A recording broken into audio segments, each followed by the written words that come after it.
যে কথাটা লিখে গেছেন যে নানা ভাষা নানা মত নানা পরিধান বিবিধের মাঝে দেখে মিলন বহান। আমরা সেই মিলন বহানের সংস্কৃতিতে বিশ্বাস করি এবং গোটা পৃথিবী সংখ্যালঘু মানুষের অধিকার রক্ষার জন্য লাল ঝান্ডা গোটা পৃথিবীতে লড়াই করে। দেখবেন এখানে অনেকে আমাদেরকে বলেন যে আপনারা একটু বেশি মুসলমানদের টেনে কথা বলেন। আবার বাংলাদেশে যে কমিউনিস্ট পার্টি আছে সেখানকার কমিউনিস্ট পার্টিকে, সেখানকার কমিউনিস্ট সংগঠনকে সেখানকার মুসলমানরা বলে আপনারা একটু হিন্দুদের টেনে কথা বলেন। বিষয়টা এরকম না। সংখ্যালঘু সংখ্যাগুরু আসলে পৃথিবীতে চিরকাল ওরা সংখ্যালঘু সংখ্যাগুরু দল মত নির্বিশেষে ভাষা বর্ণ জাতির নামে বিভেদ সৃষ্টি করে এসেছে। আর আমরা যারা সিআইটিউ করি আমরা মনে করি কপিলদা যেটা শেষ কথা বললেন যে শ্রমজীবী মানুষের স্বার্থ রক্ষা করাই হচ্ছে আমাদের অন্যতম প্রধান কাজ। পৃথিবীতে দুটো জাতি, ওরা হিন্দু ভাগ করে, কেউ মুসলিম ভাগ করে, কেউ বলে বৌদ্ধ, কেউ বলে খ্রিস্টান, কেউ আরো অনেক কিছুতে ভাগ করে। আর আমরা বলি পৃথিবীতে দুটো জাতি, একদল খেটে খায় আর একদল লুটে খায়। আর আমরা সিআইটিউ লাল ঝান্ডা নিয়ে খেটে খাওয়া মানুষের লড়াই করি। আর তাই জন্য ওই সমস্ত জাতিভেদ বর্ণবোধ সংখ্যালঘু সংখ্যাগুরু করার বিরোধিতাটা আমরা করি। বাংলাদেশে যা হচ্ছে ন্যাক্কারজনক ঘটনা এবং বাংলাদেশের ঘটনার বিরুদ্ধে গোটা পৃথিবীর মানুষ গর্জে উঠেছে এবং আমরা মনে করি যে দুটো মৌলবাদী সংগঠন তারা বাংলাদেশে দাঁড়িয়ে এই ঘটনা সৃষ্টি করার চেষ্টা করছেন এবং এদের কাজই হচ্ছে এটা। যখন হাসিনা সরকারের পরিবর্তন হচ্ছে তখন আমরা সিআইটিউর পক্ষ থেকে বলেছিলাম যে আমরা পরিস্থিতির উপর নজর রাখছি এবং সমস্ত পরিবর্তনই প্রগতির পক্ষে হয় না। সমস্ত পরিবর্তনই সমস্ত কিছুই প্রগতির পক্ষে সামনের দিকে ভালোর দিকে এগিয়ে যাওয়ার সময় জন্য হয় না। অনেক পরিবর্তন হয় পিছিয়ে যাওয়ার জন্য। বাংলাদেশের পরিবর্তনটাকে নজর রাখতে হবে, এটা প্রগতির পক্ষে হলো না, পিছিয়ে যাওয়ার পক্ষে হলো। আমরা দেখলাম যে বাংলাদেশ এগোচ্ছিল, সেই বাংলাদেশের পরিবর্তনটা প্রগতির পক্ষে হলো না, পিছিয়ে যাওয়ার পক্ষে হলো। ৭৬ বছরের বৃদ্ধা প্রধানমন্ত্রীর অন্তর্বাস নিয়ে ছাত্ররা বসে রয়েছে, চেয়ারে বসে রয়েছে, হাঁস মুরগি ছাগল তুলে নিয়ে চলে যাচ্ছে। ছবি দেখে আমরা দেখলাম যে কোন সংস্কৃতি, কোন শিক্ষা, কোন মেধাবী ছাত্রছাত্রীদের কাজ। আবার সেখানে যেমন হাসিনা সরকার ছাত্রদের লড়াইতে বুলেট উপহার দিল, তার বিরুদ্ধেও আমরা প্রতিবাদে গর্জে উঠলাম যে ছাত্ররা লড়াই করছে তাদেরকে বুলেট দিয়ে তুমি অভ্যর্থনা জানাচ্ছ। আবার ছাত্রদের এই লড়াইটাকে সামনে রেখে কিছু মৌলবাদী শক্তি তারা হচ্ছে বাংলাদেশে ক্ষমতা দখল করলো এবং দীর্ঘ বাংলাদেশে একটা এজেন্সি সক্রিয় এমনটা না, বাংলাদেশের নানান এজেন্সি সক্রিয় যারা এই ছোট্ট দেশ বাংলাদেশকে অশান্ত রাখতে চায়। আসলে ওরা বাংলাদেশকে অশান্ত রাখতে চায়, ওরা পাকিস্তানকে অশান্ত রাখতে চায়, ওরা ভারতবর্ষ এবং এই যে উপমহাদেশ, এই উপমহাদেশকে অশান্ত রাখতে চায়। আর এই উপমহাদেশ যদি অশান্ত থাকে তাহলে আমেরিকার দাদাগিরি করতে সুবিধা হবে। আমি একটা প্রশ্ন করতে চাই যে আমাদের প্রধানমন্ত্রী যখন প্রধানমন্ত্রী হননি 2014 সালে নরেন্দ্র মোদী, তখন বলা হয়েছিল 56 ইঞ্চি বুকের ছাতি প্রধানমন্ত্রী হচ্ছে। পাকিস্তান, বাংলাদেশ, নেপাল, মায়ানমার যা সব দেশ আছে সব নাকি ভারতকে ভয় পাবে। কি এমন হলো যে ভারতবর্ষের বিদেশ নীতি এতটা ব্যর্থ হলো? এখন বাংলাদেশ পাকিস্তান কেন মায়ানমারও ভারতবর্ষকে ভয় পাচ্ছে না? কে এক এক্স মিলিটারি গাঁজা খেয়েও বলে দিচ্ছে ভারত দখল করতে আসবো, কলকাতা 4 দিনে দখল করে নেবো এবং তীব্র ঘৃণা ভারত সম্পর্কে। ভারতবর্ষের বিদেশ নীতি ফেল করলো কেন? আসলে এই 56 ইঞ্চি কাজ ছিল প্রতিবেশী দেশগুলোর সঙ্গে সুসম্পর্ক রাখা, এমন নয়। এই 56 ইঞ্চি বুকের ছাতি প্রধানমন্ত্রীর কাজ হচ্ছে আদানি কি করে বাংলাদেশে ব্যবসা করবে সেইটা পাইয়ে দেওয়া। বাংলাদেশে বিদ্যুৎ সাপ্লাই করবে কে? আদানি। বাংলাদেশে ব্যবসা করবে কে? আদানি। বাংলাদেশে ব্যবসা করবে কে? আম্বানি। আর বাংলাদেশের সীমান্ত সুরক্ষিত রাখা, বাংলাদেশের সাথে সুসম্পর্ক রাখা, সেটা কোনো কাজ নয়। এবং আমরা দেখছি নির্বিচারে মুসলমানকে মারছে, মুসলমান হিন্দুকে মারছে, হিন্দু মুসলমানের হাতে আক্রান্ত হচ্ছে, বৌদ্ধ মারছে, চাকমা, রোহিঙ্গা সমস্ত অংশের মানুষ আক্রান্ত আজকে বাংলাদেশে। এবং সেখানে একটা সরকারের অস্তিত্ব আছে কিনা বুঝতে পারছি না। এবং তার সাথে সবচেয়ে যেটা খারাপ লাগছে আপনাদের সামনে আমরা মাইকে বলতে চাই, তার সাথে নৃত্য করছে আমাদের রাজ্যের মিডিয়া। আসলে আরজি করটাকে ভুলিয়ে দিতে হবে, তাই বাংলাদেশ ইস্যু নিয়ে ব্যস্ত থাকো।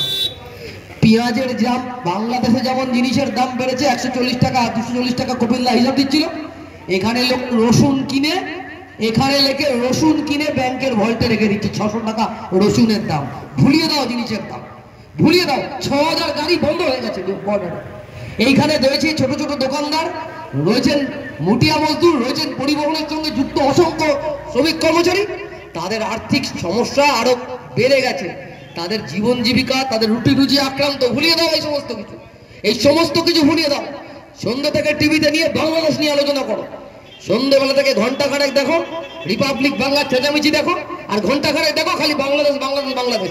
আর আরজি করে আমার বোনটা সেই 9 আগস্ট থেকে আজকে কতদিন, 9 ডিসেম্বর হয়ে গেল। August, September, October, November, December, এবার 2025-এর 9 জানুয়ারি আসছে। আর আরজি করে আমার বোনটা তিলোত্তমা অভয়া, সে বিচার পেল না। বিচারের বাণী নীরবে নিভৃতে কাঁদছে, কারণ বিচার প্রক্রিয়াটাকে মানুষের মন থেকে ভুলিয়ে দিতে হবে। জিনিসের দাম বাড়ছে, মানুষের মধ্যে থেকে ভুলিয়ে দিতে হবে। শ্রমিক তার ন্যায্য মজুরি পাচ্ছে না, মানুষের মন থেকে ভুলিয়ে দিতে হবে। তাহলে বাংলাদেশ নিয়ে ব্যস্ত থাকো। এবং আমাদের ছোটবেলায় কবিতা পড়েছি যে যখনই খাদ্যের সমস্যা বাড়ে তখনই সীমান্তে বেজে ওঠে যুদ্ধের বাদ্য। যখনই সমস্যা হয় খাদ্যের তখনই সীমান্তে বেজে ওঠে যুদ্ধের বাদ্য। বাংলাদেশ পাকিস্তান এই সীমান্তে যুদ্ধের বাদ্য বাজবে। বললে এখন যুদ্ধ হচ্ছে, দেশকে ভালোবাসতে হবে, তাই চালের দাম নিয়ে প্রশ্ন করা যাবে না। এখন যুদ্ধ হচ্ছে, তাই ন্যূনতম মজুরি নিয়ে চিৎকার করা যাবে না। এখন যুদ্ধ হচ্ছে, পরিবহন শ্রমিকের সমস্যা নিয়ে চিৎকার করা যাবে না। এখন যুদ্ধ হচ্ছে, মুটিয়া মজদুরের সমস্যা নিয়ে চিৎকার করা যাবে না। এখন যুদ্ধ হচ্ছে, গরিব মানুষের সমস্যা নিয়ে বলা যাবে না। এখন যুদ্ধ করতে হবে, যুদ্ধ। সেই হাল্লা রাজার সিনেমাটা দেখেছিলেন না, হাল্লা চলেছে যুদ্ধ। কার সাথে কার যুদ্ধ? মানুষের সাথে মানুষের যুদ্ধ। এই পাকিস্তান, এই বাংলাদেশ, আমাদের মনে আছে, আমরা হয়তো তখন অনেকে জন্মায়নি, আবার অনেকে জন্মেছেন। 71-এর মুক্তিযুদ্ধ, আমেরিকার 7ম নৌবহর চলে এলো। সেই 7ম নৌবহরকে আটকানোর জন্য রাশিয়া থ্রেট। ইন্দিরা গান্ধীর নেতৃত্বে বাংলাদেশের মুক্তিযুদ্ধে ভারতীয় সেনার অবদান, এবং ক্রমে ক্রমে সেই ভারতীয় সেনার অবদানকে ভুলিয়ে দেওয়ার চেষ্টা হলো, এবং বাংলাদেশকেও একটা ধর্মীয় মৌলবাদী রাষ্ট্রে পরিণত করার চেষ্টা, মৌলবাদ সক্রিয় হলো। যেমন পাকিস্তান একটা ধর্মীয় মৌলবাদী রাষ্ট্র, মুসলমানকে মারছে, এক প্রদেশের লোক আরেক প্রদেশকে মারছে। প্রতিদিন সেখানে বোমা বারুদ গ্রেনেডের গন্ধ, প্রতিদিন সেখানে প্রতিরক্ষা খাতে খরচা বেশি, অস্ত্র দিয়ে ভারতকে জব্দ করবো এর জন্য খরচা বেশি, আর সেখানে দাঁড়িয়ে না খেতে পাওয়া মানুষের সংখ্যা বেশি। বাংলাদেশে তাই। আর ভারতবর্ষেও কিছু এরকম ধর্মোন্মাদ তৈরি হয়েছে। দেখবেন আমাদের এই মিটিংটা করার উদ্দেশ্য কি?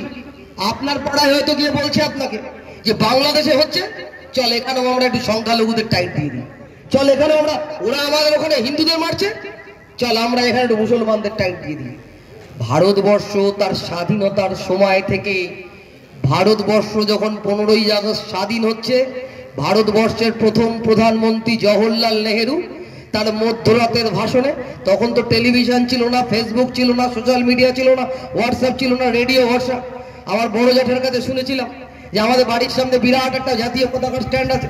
বললো এলাকার হাজার হাজার লোক সেই জাতীয় পতাকার নিচে উপস্থিত, আর একটা মাত্র ছোট্ট রেডিও, আর সেই রেডিওয়ে শোনা যাচ্ছে ভারতবর্ষের প্রথম প্রধানমন্ত্রী জওহরলাল নেহেরুর ভাষণ।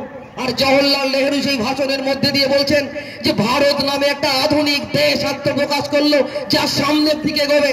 আর সেই সময় পৃথিবীর বিভিন্ন দেশের সংবাদ মাধ্যমে লেখা হচ্ছে যে পাকিস্তান নামে একটা পিছিয়ে পড়া দেশের আত্মপ্রকাশ ঘটলো, ভারত নামে একটা এগিয়ে যাওয়া আধুনিক দেশ। ভারতবর্ষ এগিয়েছে, আর পাকিস্তানও তো মুসলমান থাকে, বাংলাদেশেও মুসলমান থাকে। কই মুসলমান এক হলো না তো? পূর্ব পাকিস্তান, পশ্চিম পাকিস্তান আলাদা হয়ে গেল তো? ভাষার জন্য মানুষ লড়াই করে ফেললো। আমরা গান শুনে বড় হয়েছি যে আমার ভাইয়ের রক্তে রাঙানো 21শে ফেব্রুয়ারি আমি কি ভুলিতে পারি। আমাদের বিশ্বকবি রবীন্দ্রনাথ, গোটা পৃথিবীতে এরকম কোনো কবি নেই যে দুটো দেশে যার গান জাতীয় সঙ্গীত হিসেবে ব্যবহার করা হয়। এখানে আমরা গাই জনগণ মন অধিনায়ক জয় হে, আর বাংলাদেশের মানুষ গান আমার সোনার বাংলা আমি তোমায় ভালোবাসি। আজকে শুনি ওদেশে রবীন্দ্রনাথ আক্রান্ত, ওদেশে রবীন্দ্রনাথ আক্রান্ত, রবীন্দ্রনাথের গানকে জাতীয় সঙ্গীত থেকে পাল্টে দেবার চেষ্টা হচ্ছে। আর যে কবি নজরুল, সেই সময় তিনি জলশক্তিহীন, কথা বলতে পারছেন না, নজরুল ওই দেশে চলে গেছে। সেই সময় অন্নদাশঙ্কর লিখলেন সব কিছু ভাগ হয়ে গেছে। ভাগ হয়নি গো নজরুল, নজরুল ভাগ হয়নি। যে নজরুল স্বাধীনতা আন্দোলনের সময় লিখেছিলেন, হিন্দু না মুসলিম ওই জিজ্ঞাসা কঞ্জন, কান্ডারি বলো ডুবিছে মানুষ সন্তান মোর মা। নজরুল যত শ্যামা সঙ্গীত লিখেছেন, অনেক বাঙালি হিন্দু কবি এত শ্যামা সঙ্গীত লেখেননি। নজরুল ইসলাম শ্যামা সঙ্গীত লিখেছেন। নজরুল ইসলামের কবিতায় শিবের কথা এসেছে, নজরুল ইসলামের কবিতায় কৃষ্ণের কথা এসেছে। নজরুল ইসলাম, তাহলে ওরা এখন যদি মনে করে রবীন্দ্রনাথকে বাদ দেবে, নজরুলকে বাদ দেবে, যে লালন সাহের কথা বললো, যে লালন জীবনের কথা বলেছেন, মানব সমাজের ঐক্যের কথা বলেছেন, ওরা লালনকে ভাগ করে দেবে।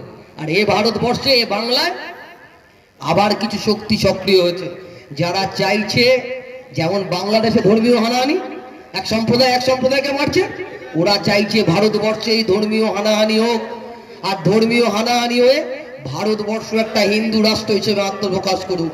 অনেকে আমাকে বলতেই পারেন, আপনার নাম গার্গী চট্টোপাধ্যায়, আপনি তো একটা হিন্দু ব্রাহ্মণ পরিবারের মেয়ে, আপনি হঠাৎ করে বলছেন কেন হিন্দু রাষ্ট্রের বিরোধিতা?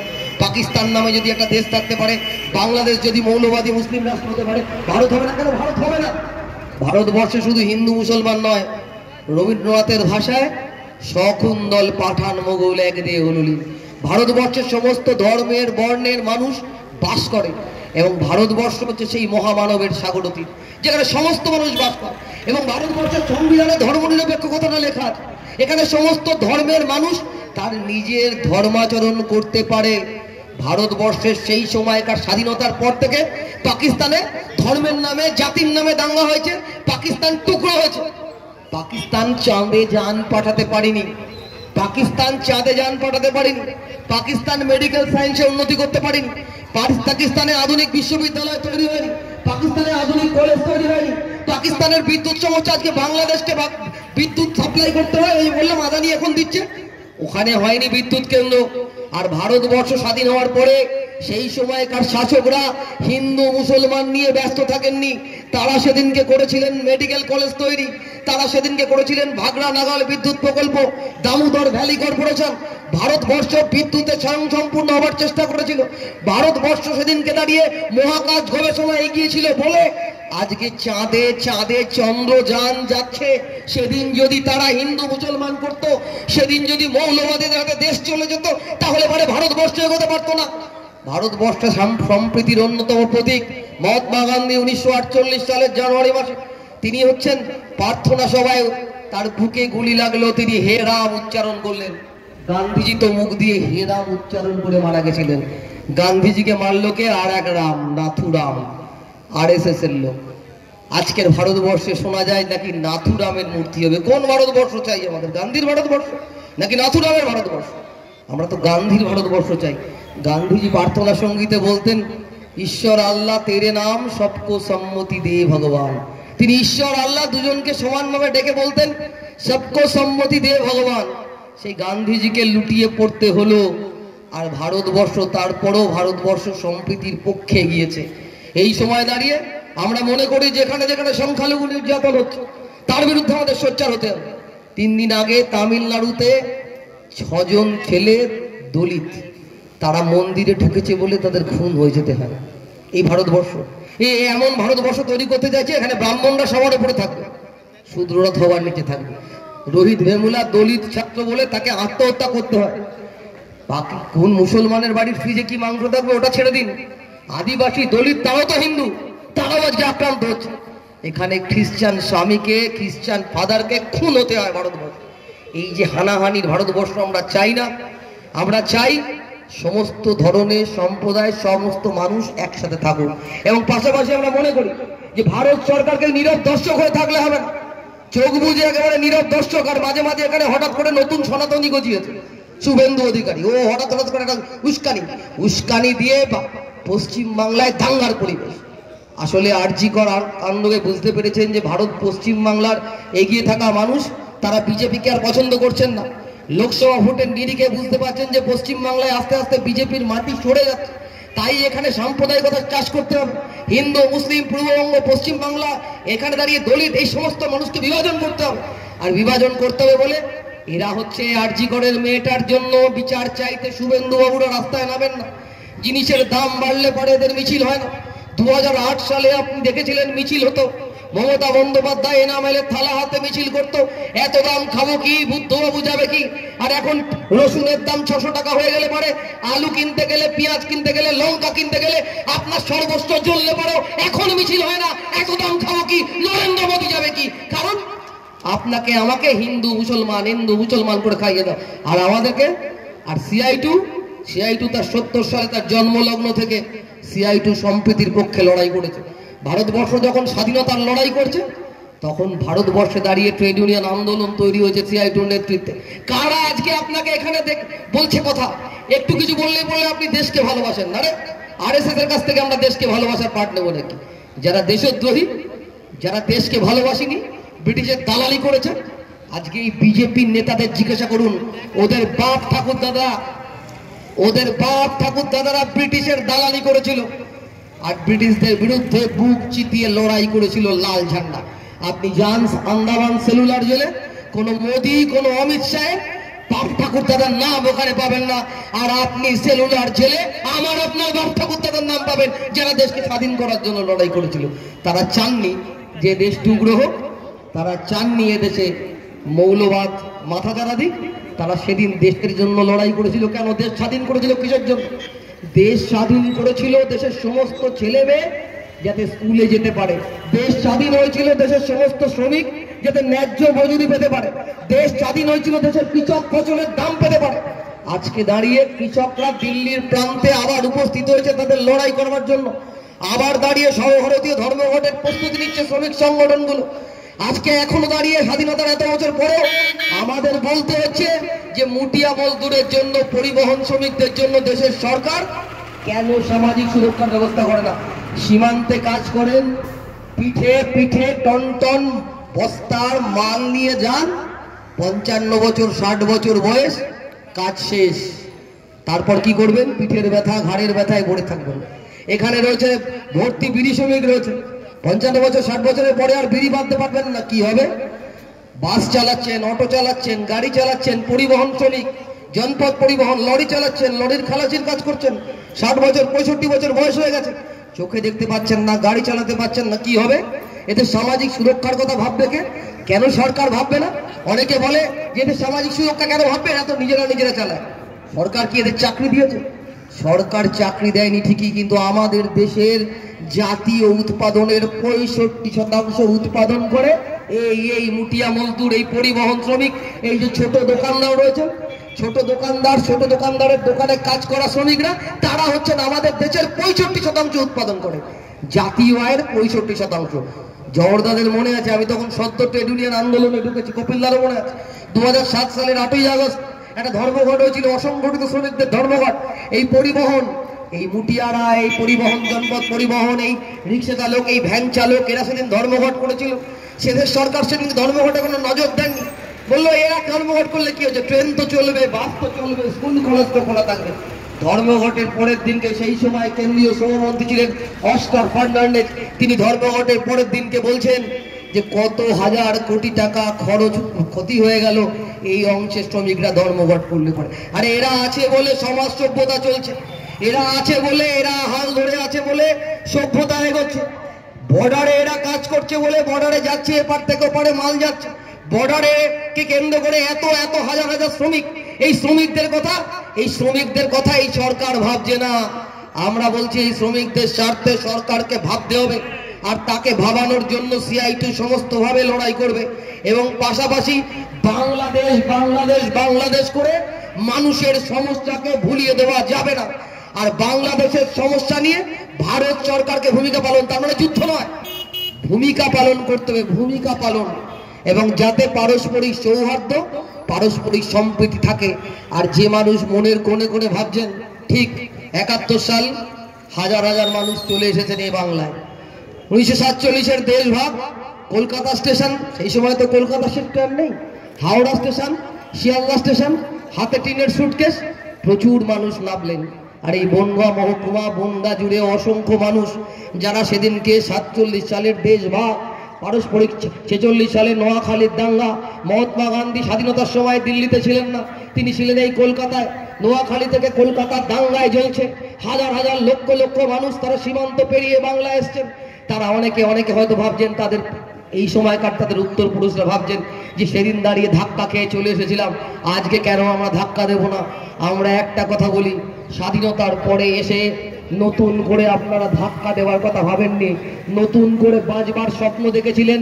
ঘর হয়েছে, বাড়ি হয়েছে, মজবুত ভিতের উপর দাঁড়িয়েছেন।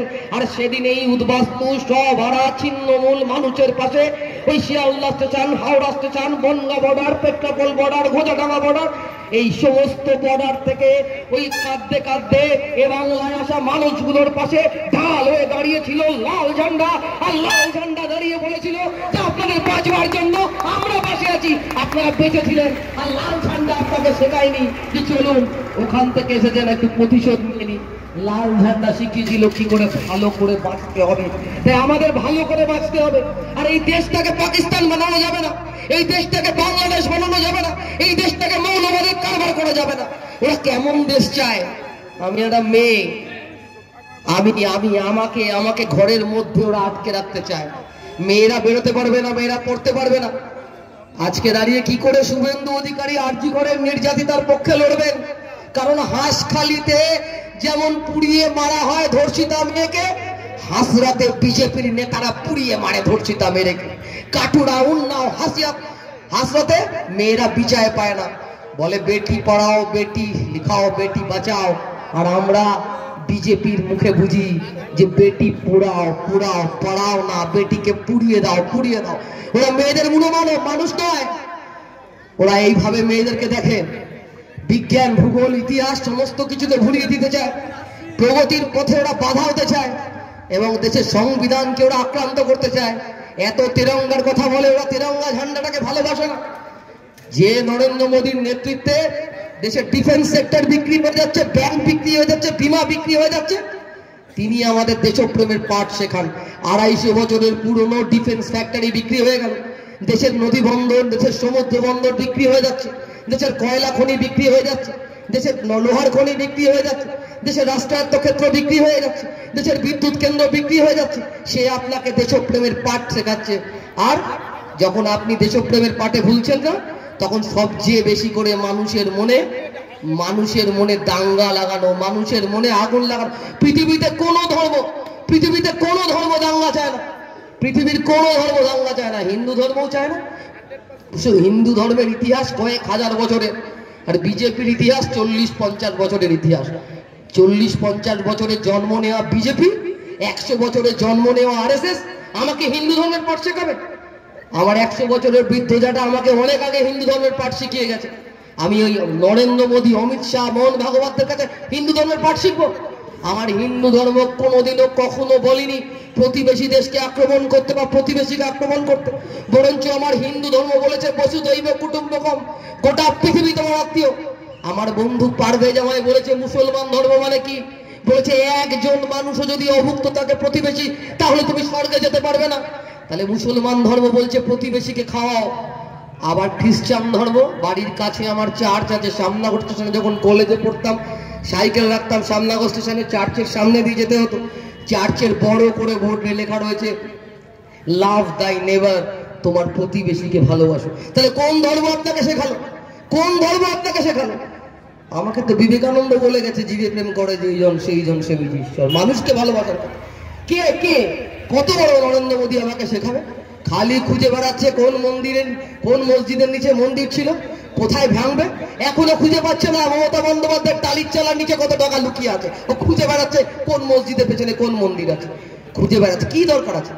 700 বছরের স্থাপত্য ভেঙে দিচ্ছে। আসলে ভারত বাংলাদেশের ঘটনা নিয়ে কথা বলছে না কেন জানেন? যারা বাবরি মসজিদ ভেঙে ফেলে তারা আর বাংলাদেশের মন্দির ভাঙার কি করে বিরোধিতা করবে? ওখানে মন্দির ভাঙা আর এখানে মসজিদ ভাঙা দুটোই সমান অপরাধ। মন্দিরও থাকবে, মসজিদও থাকবে। কোথায় একটা মন্দির তৈরি করতে হবে বলে লোকে খেতে পাচ্ছে না, আর সেখানে আপনারা শুনে মনে হবে যে কি না কি হয়ে গেল। যে অযোধ্যায় এত রাম মন্দির উদ্বোধন করলো, সেই অযোধ্যার ফৈজাবাদে বিজেপি হেরে গেছে 2024-এর লোকসভা নির্বাচনে। সেখানে সমাজবাদী পার্টির নেতা অবজেশ প্রসাদ জিতে গেছে, বিজেপির কানটা ধরে দিয়েছে অযোধ্যা মানুষের ভাত চাই, ভাত। রাম রাজ্য মানে অভুক্ত থাকা না, লোককে খেতে দেওয়া। তাই আমরা আপনাদের কাছে বলছি